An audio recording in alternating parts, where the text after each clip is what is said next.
Welcome to The Fourth Bottom Line, the podcast where we meet people from business, charities and politics who are a force for good. In each episode, I talk to my guests about their inner side and how their internal changes have led to their outer success stories. We talk about the failures, spirituality and sometimes the painful experiences that have made them the unique individuals they are today. The main aim being for us to learn from and be inspired by them for our own lives. So, if you desire change in yourself and the world around you, do keep listening. And please remember to hit subscribe on your podcast platform of choice to make sure you never miss an episode. Hello, my name is Paul Hargreaves. I'm the founder and Chief Empowerment Officer of Cotswold Fair and Flourish, two businesses that put people and planet before profit. In 2015, we became one of the first B Corps in the UK, and I've written two books, Forces for Good and The Fourth Bottom Line. I'm passionate about changing the world for better and realised many years ago that to do this, we must also change ourselves. The outer impact of people, planet and profit has to be mirrored by an inner change, and that's what I call my fourth bottom line. Think about anything you want to get rid of from your life and throw it off a cliff or blow it up with a golden beam from your heart. And I remember having this amazing sensation of throwing my entire career at the Sunday Times off a cliff and blowing it up with a golden beam of light. And I came out of the meditation and Decca said to me, "Oh, what did you throw away?" And I said, "I just blew up my whole career at the Sunday Times." And she said, "Well, you can't do that, you're my boss." And I was like, well, I just did.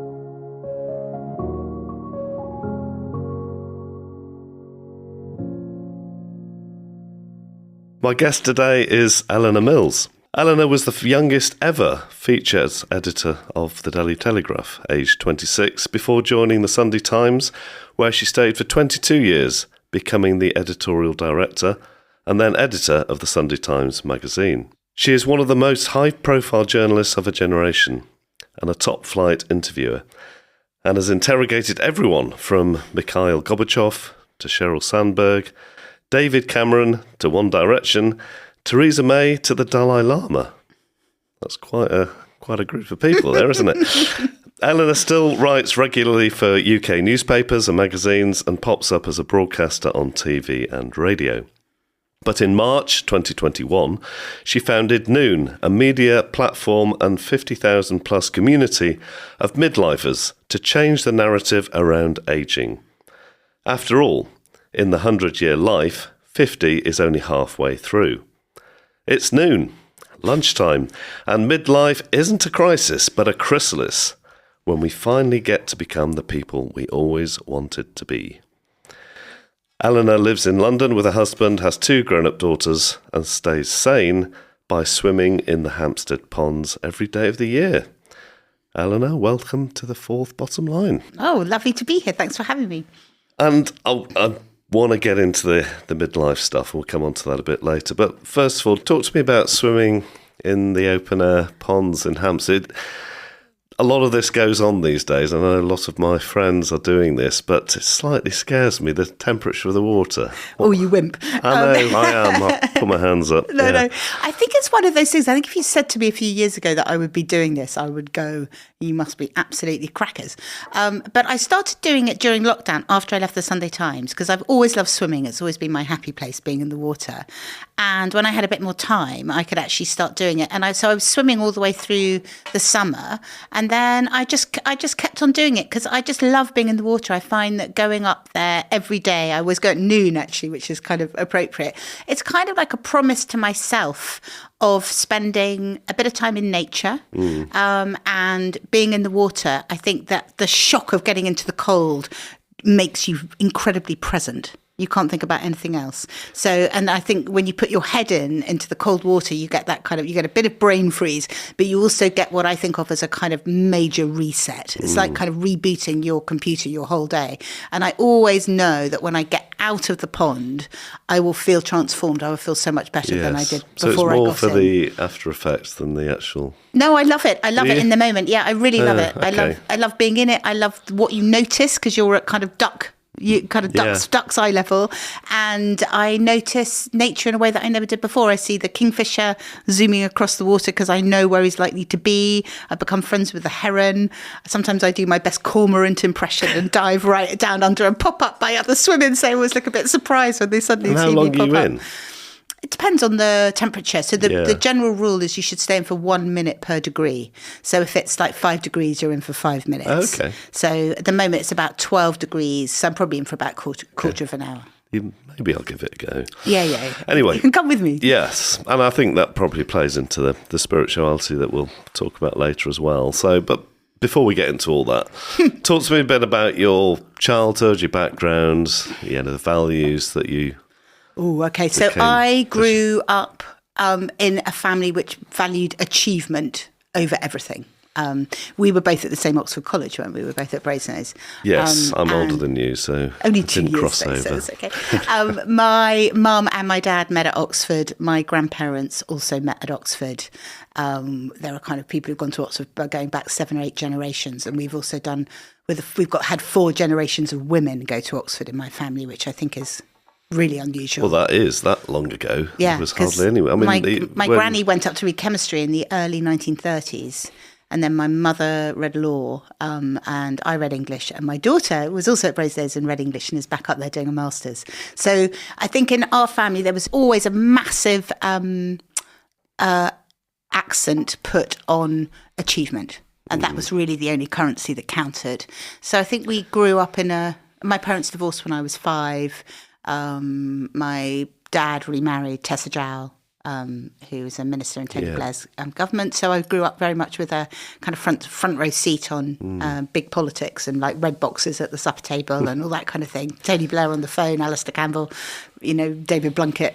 Wow. Swimming in my dad's swimming pool. Okay. So that was on that side. And then my mum was a psychoanalyst, and my stepfather was also a psychoanalyst. So the family religion was Freud. Okay. So I grew up in quite an eclectic environment, and we lived in Soho, right in the middle of Mead Street, in the middle of London. So I went clubbing from when I was about 13, 14. I was a bit of a wild child. They let you in, did they? Well, I looked a bit older than I think I did a lot of lying about how old I was. So, I mean, I'm similar, very much achievement background. The emotional coefficient was lacking in my family. Is that the same? I think that would be fair. Yeah, okay. What about the values that were taught you, the spirituality side, when you were none. child? I mean, it's funny that I say God, because God was completely absent from my childhood, which I think I don't really mind. My dad is a really hardcore atheist. So the worst thing you could do to my dad would be to say that you'd kind of joined a cult or that you were a happy clappy. That would absolutely kill him. My mum was brought up a Catholic, but because of that was determined that we shouldn't have any religion. Right. So really the religion in our family was Freud and achievement. I do wonder sometimes with people who say they're atheists, are the ones that I think actually not.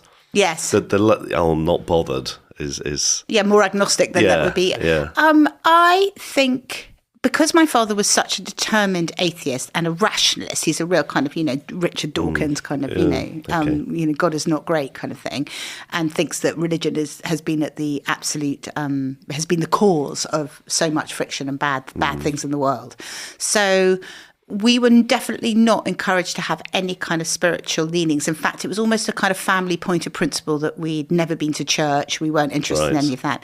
But I went to St. Paul's and then to Westminster, and I'm a singer. I love to sing. So I sang in lots of choirs. So despite having no formal religious background in my family, I sang in Westminster Abbey, 4 or 5 days a week. And it's impossible not to be moved by the feeling of the acoustic, the incredible beauty of the music. So I think that I've always been a kind of spiritual person. I think what I discovered later in life, that I'm highly energetic. Anyone who knows me knows I have a lot of energy.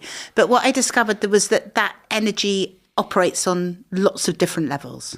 And that's not really something that I was aware of till now. Well, we'll talk about your spiritual transformation. You might not want to call it that a bit later. But because I heard you on another podcast, and you were saying there that you weren't really spiritual before that. But talking I think to, that I think there were moments. I mean, I think I was Yeah. brought up in probably a bit like you, in a resolutely kind of anti-mumbo jumbo culture. What was valued in my family was the capacity for very forensic thought and Yes, argument okay. and rationality and books and, cogito ergo sum, Yes. no nonsense.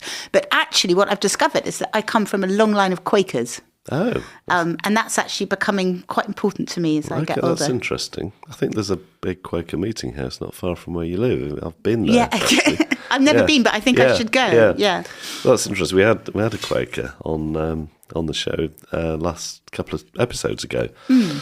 And yes, if there is a spirituality that within the Christian world that I would connect to, I think it is largely in that, because it's a lot of silence. A lot of silence, but also no one intervening between you and God. I think I think that's very strongly in me, that I don't want anybody telling me what my Yes. relationship with spirit should be. No. And that goes for like modern gurus as well. And funnily enough, I was just talking about this at the weekend at a conference, how we've moved away. I mean, this is why religion, I totally agree with what you just said. Religion puts a barrier in between humans and the divine, because the hunter-gatherers, they just connected Yeah. with the divine in nature. They didn't have anyone else. This is the way to do it. And what happened with the agricultural revolution is that religion came in and people were told, right, you have to do this, you have to do that, and I'll help you be the go-between between the divine and humans. I completely agree with that. And I think that what's happening now is a kind of unraveling of that process. I agree. And I actually think that as we, maybe particularly in midlife, or as we come out of intense busyness and kind of chronic addiction to kind of overwork and not really feeling anything, because I think it's an addiction, like Yes. boozing or, heroin or anything else, that kind of busyness, that once we come out of that and we begin to, certainly for me, spending more time in nature was a way to go slower, to calm down, to connect. And then through that, I think I'm probably a bit of a pantheist. I would kind of see myself as very much feeling the spirit in nature. And that's where I have things like golden light on the top of poplar trees. That always kind of lifts my heart. So there's something for me about the kind of goldenness of light in nature, which is where, and particularly on water, is where the divine exists for me, I think. So to get to where you are now, I mean, most people in jobs like you've had don't get there because they're just surrounded by busyness. Yes. Deadlines, especially in your well, world. Particularly as a journalist. I mean, I ran newspaper sections for 25 years. Yeah. I've been a journalist since I came out of Oxford. I was a total adrenaline junkie. You live on your nerves, you live on the news cycle, and also you're never off duty because you never know when something's going to happen. I mean, I ran the news review section of the Sunday Times, which is the main bit of comment and analysis and features for the whole paper. So that could be anything. I mean, my brief was to know about everything all the time and to think about what people were going to want to know about it on Sunday and what the angle would be and who would be the best expert to get to do it. And so I was expected to be very omnivorous and know about everything everywhere all at once.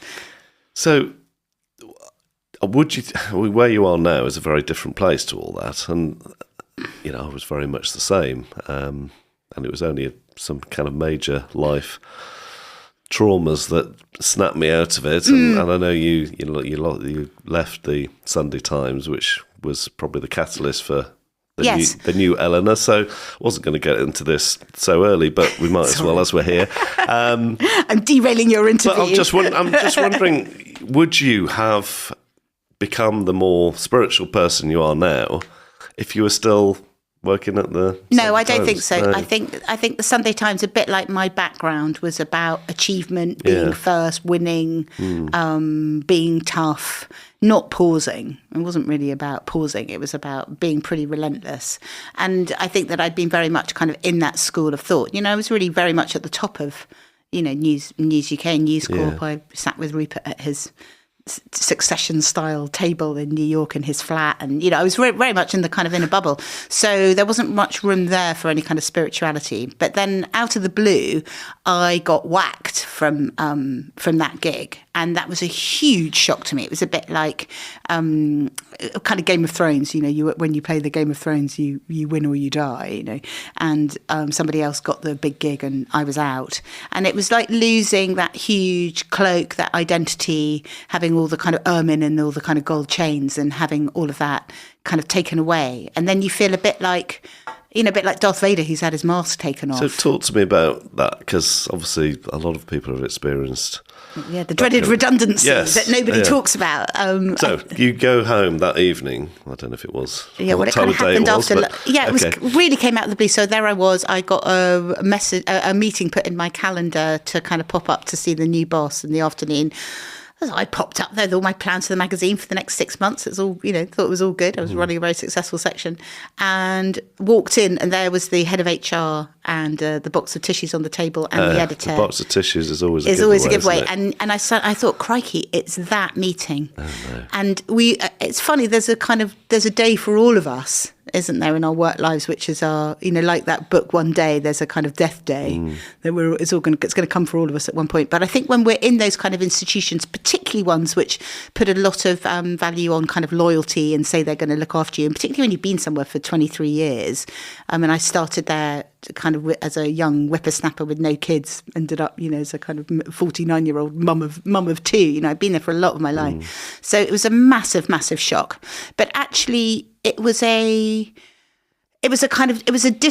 disrobing. It was a kind of stripping down. And although at the time it was absolutely horrendous. Well, this is the thing. I know some of what you're going to say now is from hindsight. I want to know what you were actually feeling at the time. Oh, I felt like the rug had been pulled out from it. I felt like I'd fallen through the floor. I felt like I was Alice through the looking glass. It was awful. Depression. I cried a lot. Anxiety. I watched a lot of The Crown.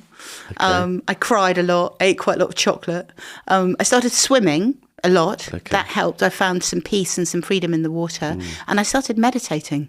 Wow. I had bad COVID. And I remember lying in bed and feeling really desperate, and remembering Chris Evans, the DJ, had been a bit of a mate of mine when I was at News UK, and he'd had his own struggles at one point. And he said to me that he'd been really, really helped by Eckhart Tolle and his book, The Power of Now. And I was ill with COVID, and I started listening to The Power of Now on an audiobook.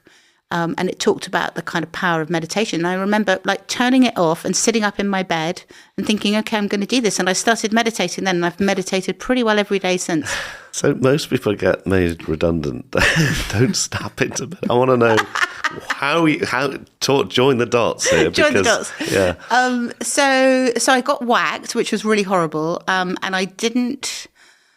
It was the shame. I think that's what everyone feels when you're made redundant. It's a bit like a death. No one really wants to talk to you. No one really kind of reaches out. No one knows what to say. I remember going and having meeting a friend of mine round the corner for at 12 o'clock on a Monday, and her turning up with 2 cans of warm Pims from Tesco's in a bag, and us sitting on this bench drinking warm sugary Pims at 12 o'clock on a Monday, and it really felt like rock bottom. And I remember crying a lot. And just being in that total state of, what am I going to do next? And also, I've always been the main breadwinner in my family. So there was quite a lot of financial anxiety. I just didn't know who I was without that job and that title, because I'd had it since I was so young.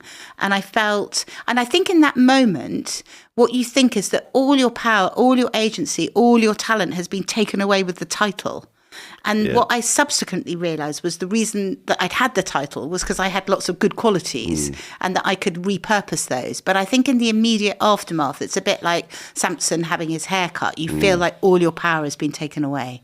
And that was very, very scary and frightening. So would you say your identity was in the job you had rather than... Completely. Yeah. I think I was probably a bit like, I've interviewed quite a lot of men who's I think it's more normal for men for their kind of job to be very much their identity. Well, yes. But I think that was true. But I was really saved by all the things that I'd done. I remember someone saying to me that what you take away from a job is everything that you'd have if everything was stripped away from you that day. So your title, everything, all your contacts within the building. And there's a real sense of an outcasting from tribe when you've been somewhere so long and you're suddenly out. And what saved me was that I had been a chair of women in journalism for 7 years. So that's the UK's kind of premier network for female journalists. And so I had a whole network and a kind of identity. I stood for something bigger than just being Mrs. Sunday Times editorial director and interviewer. I'd done a lot in the industry, and I had this whole organisation there, and women I'd supported, and my whole committee, and that gave me a real kind of identity to begin to build back from. So you stayed doing that, did you? Yeah, I stayed doing that for a bit. I mean, I handed over because it's really important that the person who runs it is inside a big newspaper. But that gave me a bit of a sense that I stood for something more. And actually it was kind of probably out of the experience of having run Women in Journalism that I had the confidence to set up Noon. And I was also lucky because when the new editor came in at the Sunday Times, I had a feeling that maybe my days might be numbered.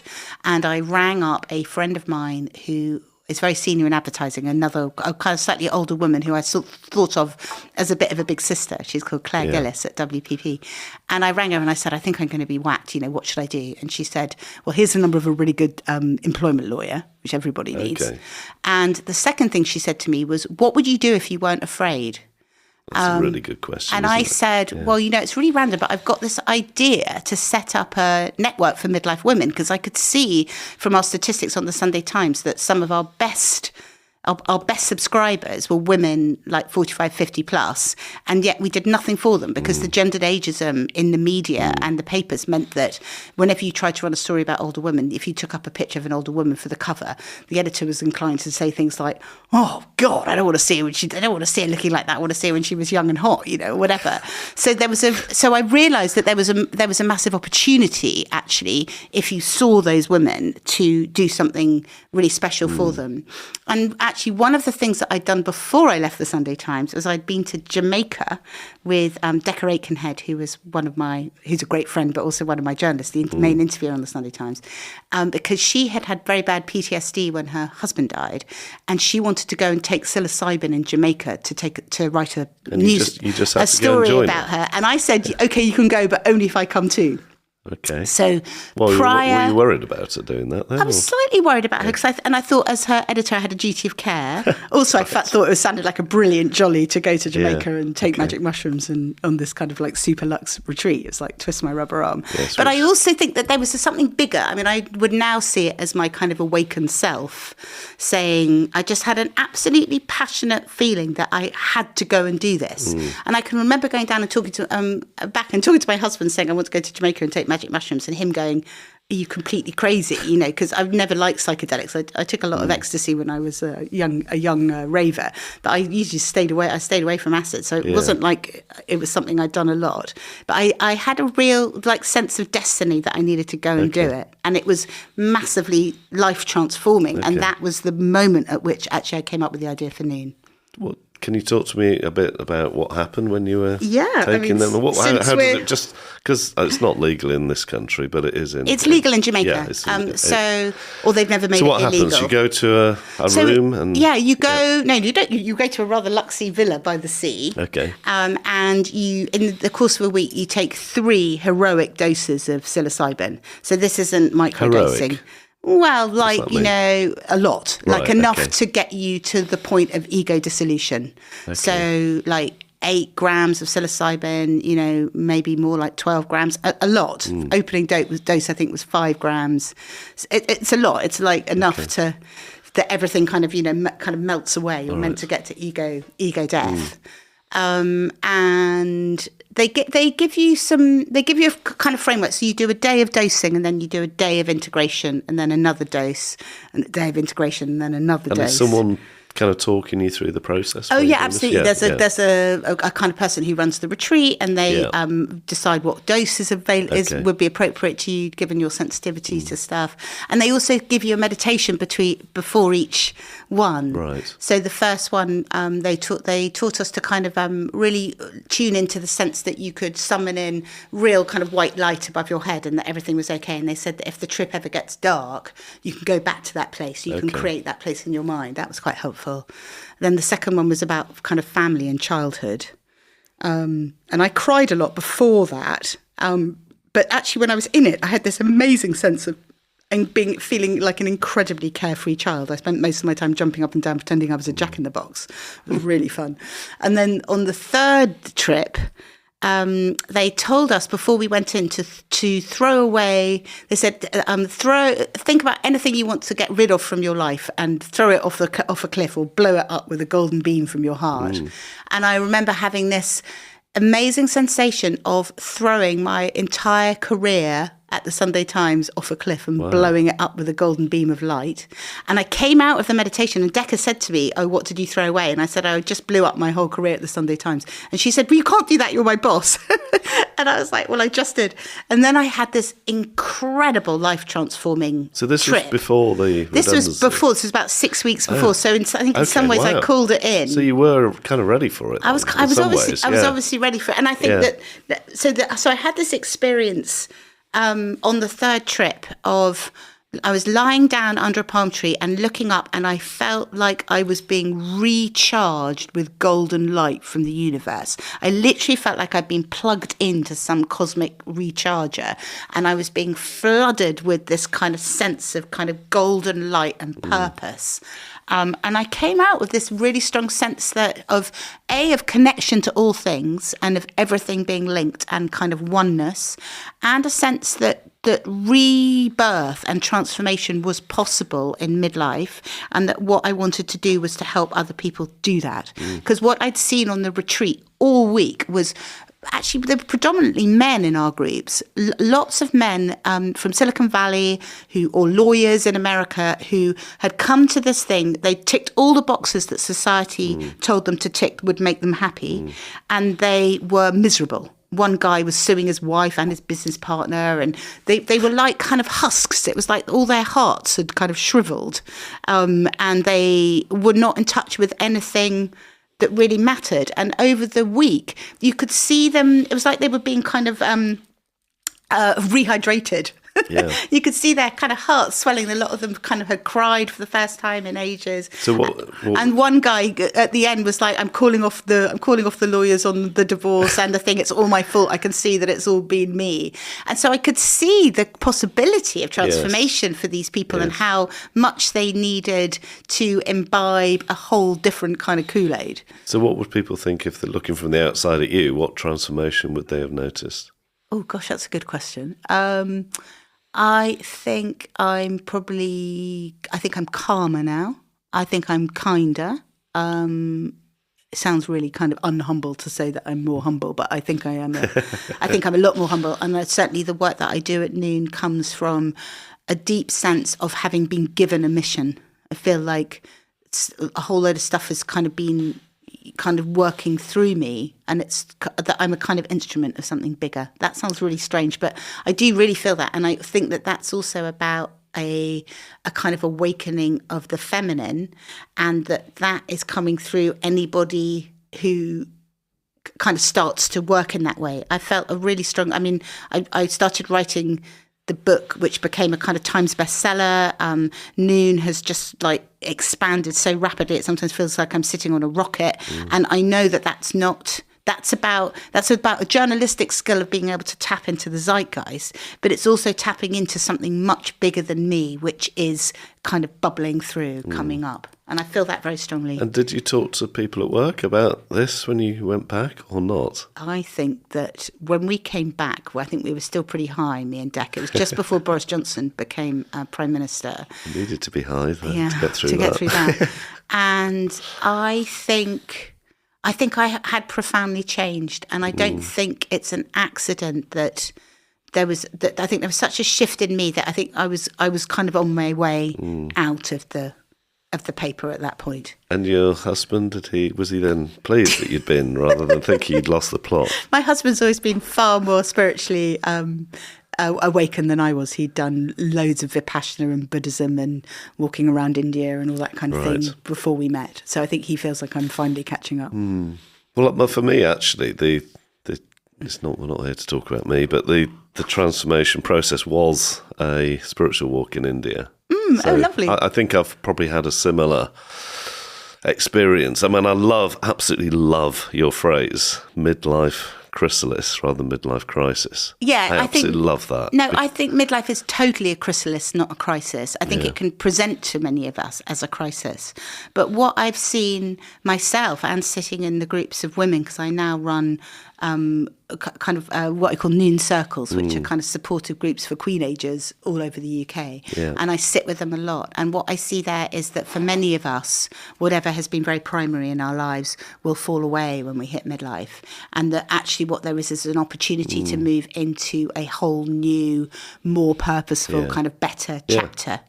And I love it. I love the image because the chrysalis looks dead, doesn't it? Have you ever seen the caterpillars? Oh, that's alive. Yeah, you're in the mush. And then the chrysalis. Oh, okay, it's died. It's died. It's dark. Yes. No life. That's how I felt when I left the Sunday Times. I really felt like I had died. You know, the Eleanor that I had been had died. She was gone, and I knew that I didn't want to get another job in journalism. I knew I was going on a different course.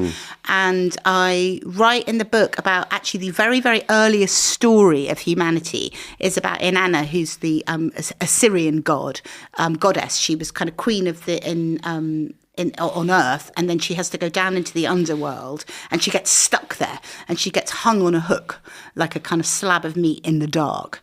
And I think that that's what happens to us when we get these kind of, little deaths, or you get this kind of complete annihilation of identity. And I see that happening to women, and I mean, it happens to all of us: divorce, bereavement, redundancy, our parents dying, children leaving the nest, our own illness. As we hit midlife, we get hit by a kind of tsunami of events.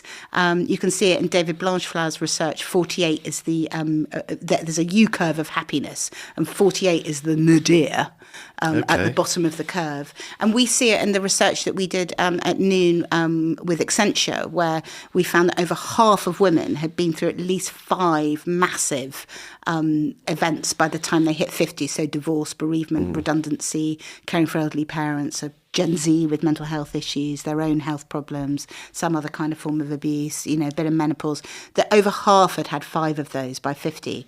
And they often seem to come together in what we call a midlife collision or a midlife clusterfuck. I don't know if I'm allowed to say that in your podcast. You said it. But what was interesting about that is the ones who had been through the most ended up the happiest. Yeah.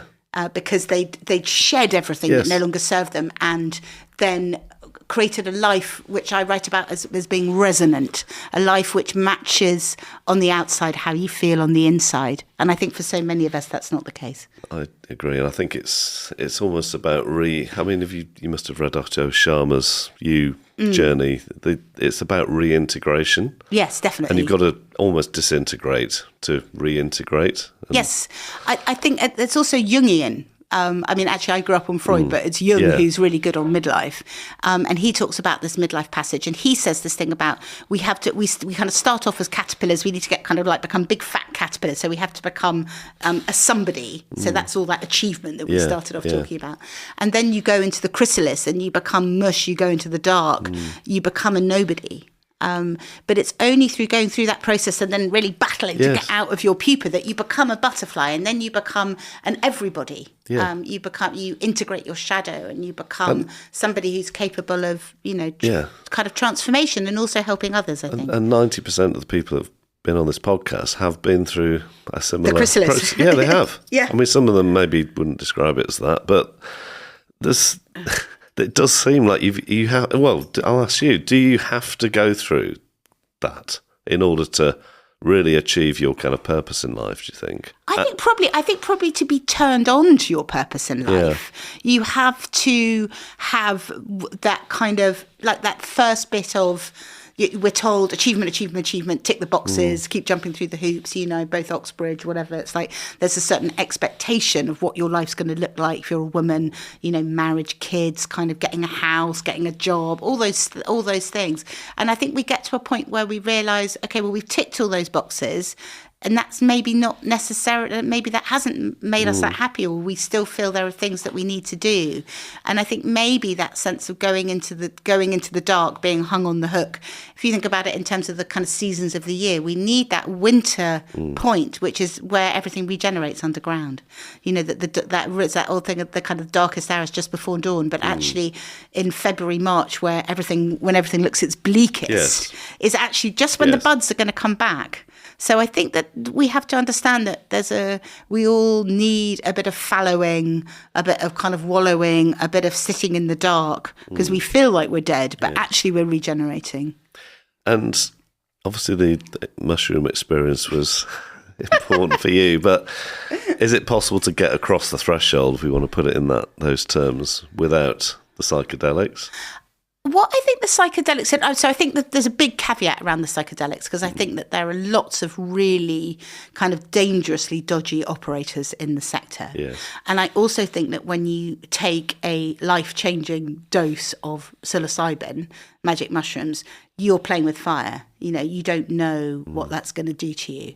I mean, for me, it was very ecstatic, but there were a lot of people around me who were like pounding the ground like dinosaurs, or kind of weeping and wailing. I mean, it's not necessarily a panacea, and I think it's really important that you're very well held during that experience. And I don't think that's the case with a lot of a lot of places that offer it. So for me, what I think it did, that feeling of having been recharged, of having been kind of put in the golden light. And what I think is interesting, the Quakers talk about holding people in the light. And so I think for me that there's something of which is a kind of a re-blending with some tradition which is obviously very strong inside me ancestrally, because there's something about that which never fails to kind of move me. So this thing about the light has been really important, and I do think that sense of going through that kind of chrysalis in whatever form it takes for all of us is incredibly important. But I think that it doesn't have to be the psychedelics. No. I actually think that since then I've done a lot of silent. I think actually the most powerful thing you can do is probably 7-10 days of silent retreat. I go and do yoga and meditation silent for 7 days, at least once a year now. And I think that the pathway that I found on the mushrooms is now available to me. Yeah. And that may be because on the neural pathways, that path is there. But I think if you really do the work, if you go and kind of sit in silence and go into your body, my teacher talks about coming towards the pain, sitting beside it, softening around it. And I think if you really take the time to do that and it's painful, tear-inducing, not hard work. If you do that, you can get as much out of that as you would out of the psychedelics. The psychedelics, I think, it's like kind of blasting the doors off. I think if you do like silent retreat meditation, or you do some constellations work, or, there are different modalities which can get you there. I think actually being in nature, I found some forest bathing work or some breath work and that kind of thing. And the cold water can certainly take you to the same place. So just people who are maybe listening to this, who are in a corporate job, haven't been through the midlife chrysalis. Yes. What advice would you give to them? Well, getting made redundant and what's happened to you is fairly dramatic. If they say, "Look, I've actually had enough. Yeah, I want to change. I don't know how to start." What would you say to them? It's a really good question, because what we see at Noon is that some have change thrust upon them. Yes. Which certainly happened to me. So somebody dies, or you get made redundant, or you get divorced. You have to start in a new world. There is no going back. The past is another country. But I have a huge amount of respect for those who jump. And I think in a way that's much harder.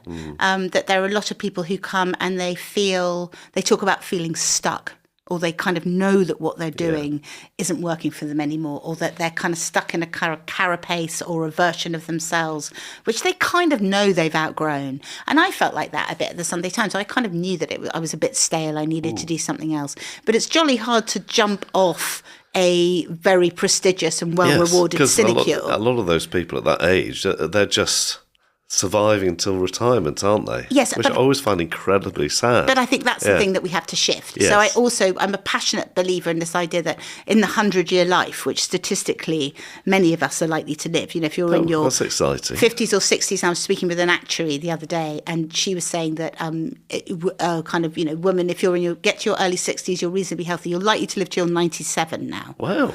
I'm filled with hope. I've got a few years left. You've got quite a lot of years left. So I think that we've got to stop thinking about our lives as, get educated, go and work somewhere, retire. That it's the 70 years and 10 model is redundant.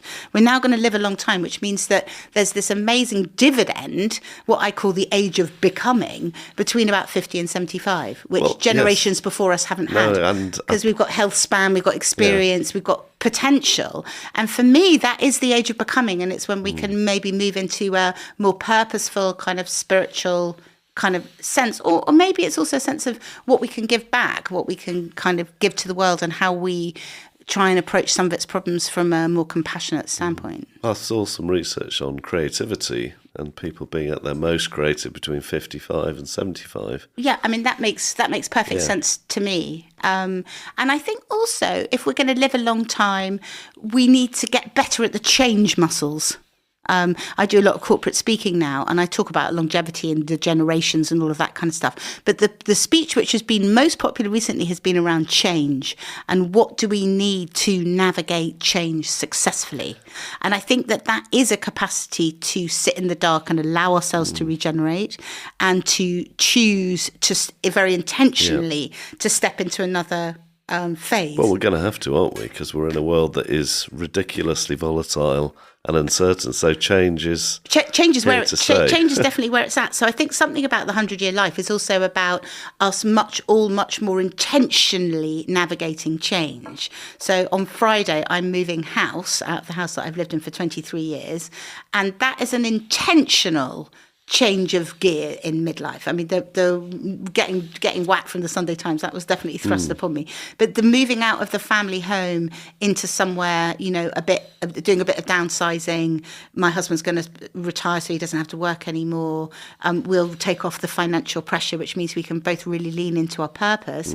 That is a very intentional midlife shift about what we want our next 25 years to look like. So that maybe is a bit of advice to other people, is it? I think a lot of people could do that, and I think a lot of people get stuck in this kind of carapace of a certain kind of status or success, which actually isn't serving them any longer. So I also think one of the key questions for midlife is, what does success look like for you now? And that thing of what would you do if you weren't afraid? And do you really still need your big status house? Is it actually something that you've got to clean a lot and you've got to spend a lot of time doing the garden when maybe there are other things you would rather be doing? And I think a lot of us get stuck in a kind of 25 to 50 years of achievement kind of idea of what success is, which doesn't necessarily serve us at this point. So we have to be prepared to pivot. I'm a great believer in that phrase, we already have everything that we need. We just need to kind of move our piles of Lego around into different piles. I think people are thinking more like that these days, aren't they? So. Well, I hope so. I think COVID, you are. Well, I am, obviously, but COVID, I think, helped people. I think they created a pause. Change. I think think about what they're doing with their lives. But I think people are very scared. That's what I pick up. They're very scared of kind of losing face, or they've spent all this time kind of trying to kind of pay off the mortgage on this house. And what I realised about that was about 3 or 4 years of paying off my mortgage. And I thought, well, even if I pay off the mortgage, I'm still not going to have the money because all my income, all my capital's still in the house. So it doesn't mean that I can kind of repurpose it, maybe to help my kids or pay for their masters or do other things or work less hard. And do we have to? Does it have to wait until we're, you said 48? But interestingly, was the year that... That's the David Blanchefleur Nadir. That's the unhappiest year. Well, that was the year, and I almost lost the business. I was 48 when that happened. Oh, wow. Well, you know all about the cluster. Yeah, plus lots of other, nearly died. Not being here, and also divorce. So, yeah, I've been there and got the T-shirt. You had the big cluster F. Yeah, I mean, that was over probably... A couple of years? 7 or 8 years altogether. Yeah. So you really went through your chrysalis. Yeah. But aren't you happier now? Absolutely. And I think that maybe what I try to do at Noon Much is happier. I've had the happiest 10 years of my life. Well, but I think more of us need to talk about that because yes, I got whacked from the Sunday Times, which was like the death of my kind of former identity. But what in that death has been an incredible rebirth.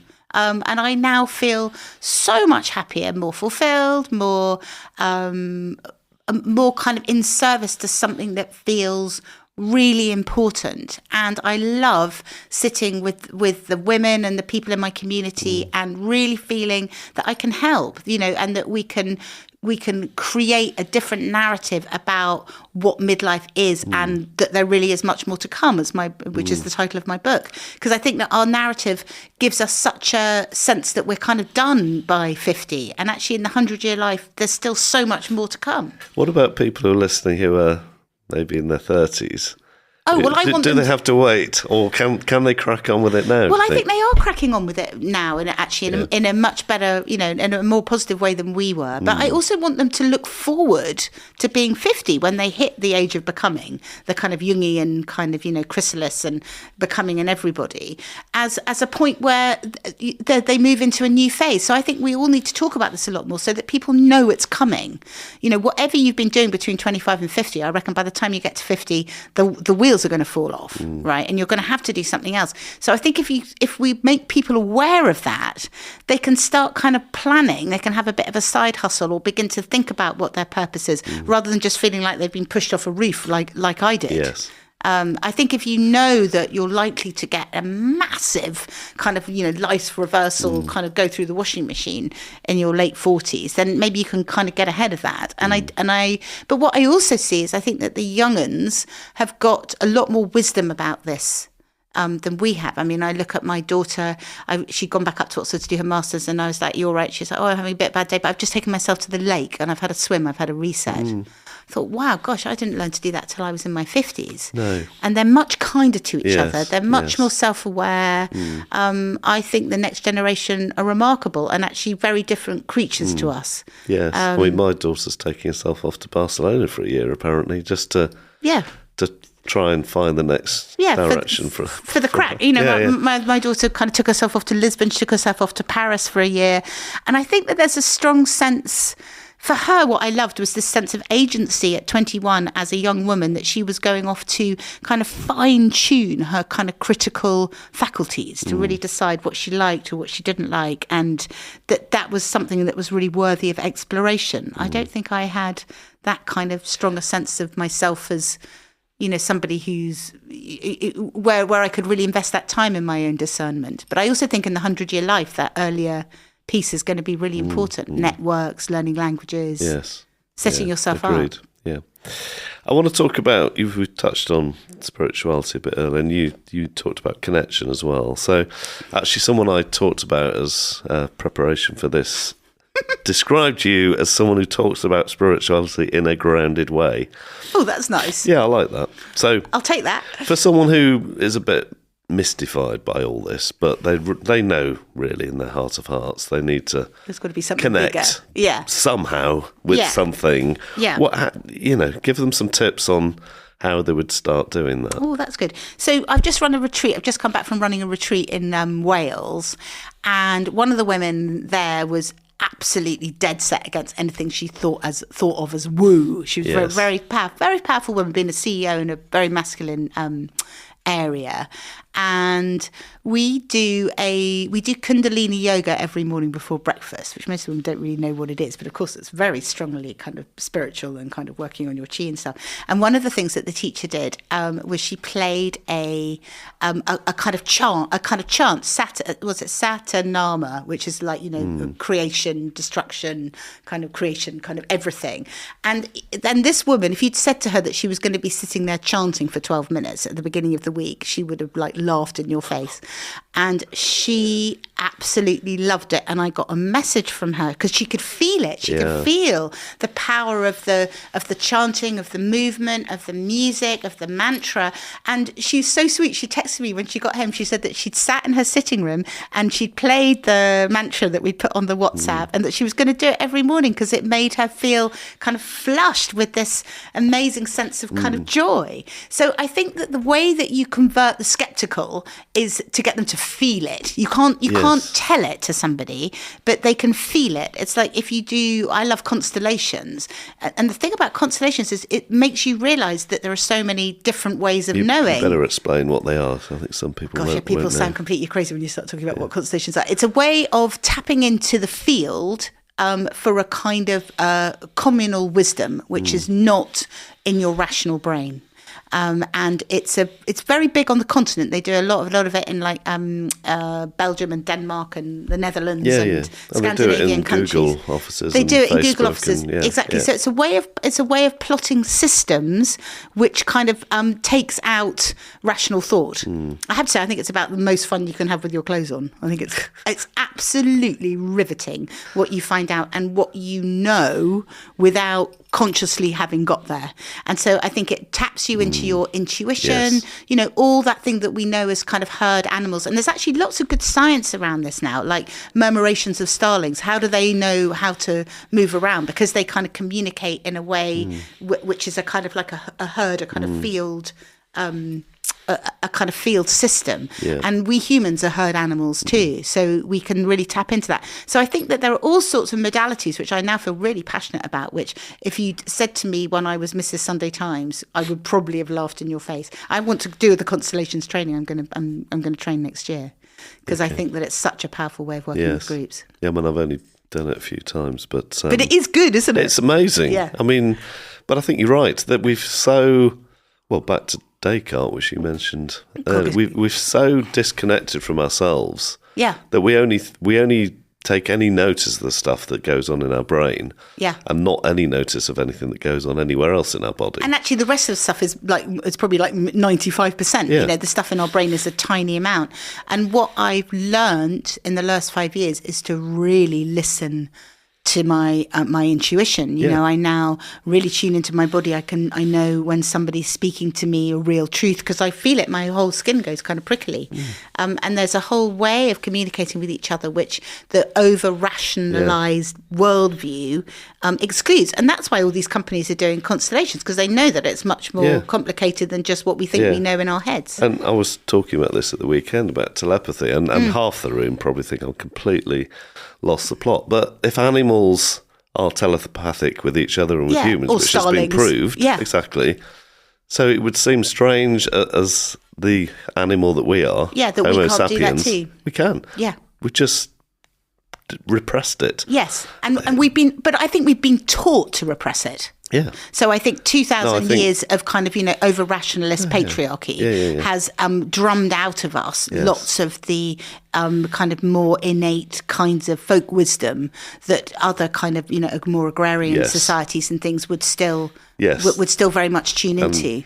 Well, you must have been at my talk on Friday. That's what I was talking about. But I think that's really true. But kids are actually doing it. Yeah, kids are doing it all the time. And we squash it out of them as well. Yeah, we say, don't be ridiculous. You don't know that. Or they say that they've seen something. Or, one of the things that I now notice now, and I don't know if I used to notice it and I just squashed it out, is when I close my eyes and I'm in a group of people. God, I can't believe I'm saying this on a podcast. I can see them as light beings. I can see them they have a kind of, there's a kind of aura around all of them. And I know that's true. I see it all the time. And I would never have been able to express that before. I would have thought that everybody would think I was completely crazy. But actually, when you start opening up and talking about those kind of more spiritual experiences you've had, you suddenly realise that everybody else is having them too. That it's not... You're not actually an outlier. And it's interesting for me as a journalist. I mean, I've written about everything from, marriage to sex to giving birth, whatever, in columns for the last 25 years. But when I first started writing my book, and I write this Queen Ager newsletter every week, and I started talking about some of my adventures in spirituality, that was the hardest thing I've ever had to write about. It felt much more shaming and exposing and deeply personal and private than writing about my sex life. It was really, really, because I've been so trained, I was at St Paul's, Westminster, Oxford, 25 years at the Sunday Times. It's all about the rational mind. So to actually start talking about a connection with a realm which all of that had completely ignored felt very very scary to me. That felt much more out there than, writing about being made redundant, which a lot of people found, would find really humiliating, or any of those things. It was the spirituality stuff, which I thought, oh gosh, everyone's going to think I'm a nutter. So would you, how long ago was that when you were feeling? Well, I would say it's still one of the things that I feel. Find that now, if you will. Well, I've just said to you that I see light beings when I close my eyes. That to my old self would have been, oh my God, she's gone mad. I don't think. Yes, maybe, but it's no different. I think people might not describe it as that, but if I'm talking to an audience, there are. Well, you were saying that about your speech at the weekend, that you kicked off by really leaning into the spirituality and how that unlocked for everyone in the audience. But when you're there, there are certain people that you're connecting with somehow, because. Well, I think you have to be brave. It's a bit like my friend Decca, the journalist. She wrote this book about her husband dying. And before I'd written my book, and I was saying to her, crikey, how come I've shared so much stuff, I feel really exposed about it. And she said to me, when you really share your truthiest truths, it's like you're walking down the street with wearing no clothes, naked. But the great thing about doing that is you allow everybody else to be naked too. So I think that when we go out there, like you did very bravely at the weekend, talking about your spirituality, or I talk about it now, then we allow other people to engage with us in that way. That it's not just kind of outliers. It's not kind of that you can be a rational, successful business person. You can be a hard driving hack like me, and you can still have that. And a few people capacity. Need to be the battering rams to batter my heart through person God. All that stuff. I mean, were you an oldest child? Yes. Yeah, so was I. I think we've been doing that through our childhood. Always. There's nowhere to. My brother and sister always followed. Broken through doors, things that which they I wasn't allowed to do. Yeah, exactly. Always, as the oldest child, you're always the path breaker. And so I think you're right on this. But I think it's really important, and I do think that we're shifting into a different kind of way of thinking about these things. That a lot of stuff, I think it started in the 60s, didn't it? I mean, I'm a huge fan of Ram Dass and people like that. But for me, there's something about the kind of the Oxbridge background and the critical thinking, which I have all done all my life as a journalist and as a writer and all that kind of thing. It's very important to me that the spiritual stuff is. It's kind of copper bottomed. Is not because there's a lot of wacky, mad stuff out there as well. And I think that it's important for me that it feels based in some kind of bigger philosophical tradition. So, for instance, I like reading Ram Dass because he was a Harvard professor of psychology, and so when he writes about religion or about that process, I kind of, maybe it's the kind of intellectual snob in me, but I'm kind of more likely to buy it. Yes, and I think it's important. It's also rooted there's a in rigor, community as well.